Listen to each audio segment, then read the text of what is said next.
You ask Tiger to solve. This deals with linear equations with one unknown. The final result is x equals 16. Let's solve it step by step.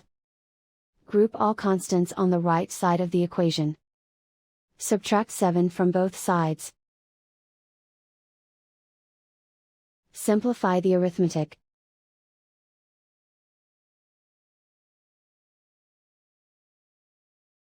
Isolate the x. Divide both sides by 2. Simplify the fraction. Find the greatest common factor of the numerator and denominator. Factor out and cancel the greatest common factor.